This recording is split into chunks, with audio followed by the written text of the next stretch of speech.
Mi uveliko vodimo razgovore i uskoro idemo na potpisivanje ugovora za prvu deonicu između Beograda i Niša. To je ukupno 243 km, 230 km mi radimo zajedno. 243 km je centar, ali 230 km radimo sa Evropskom komisijom.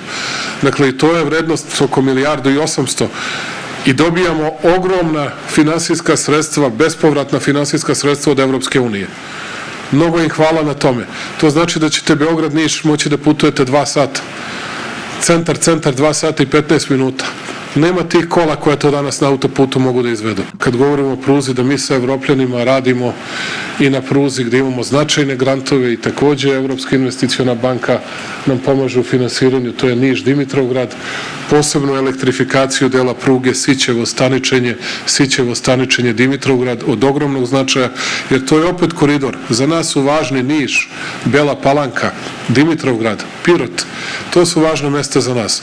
Ali je važno što ćemo i do Sofije, do Istanbula moći da idu svi koji idu iz Beča, Budimpešte, Minhena, svakog drugog grada u centralnoj i zapadnoj Evropi, dakle, upravo preko Beograda, Niša, Pirota, uz podršku Evropske unije. Vi ste ti koji pravite te projekte.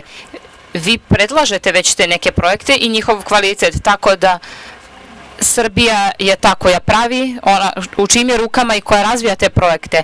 A mi tako možemo da obezbedimo još 20 miliona evra investicija za sveukupan paket za region i to je zaista dobro za budućnost. Ove godine plan je već napravljen da se za dostupnih 500 miliona evra i zaista sa zadovoljstvom najavljujem da s obzirom dok ovi projekti ovako dobro napreduju možemo da uložimo još 600 miliona evra takođe i za ovu godinu, što pokazuje da je plan uspešan i da to jeste zajednički uspeh.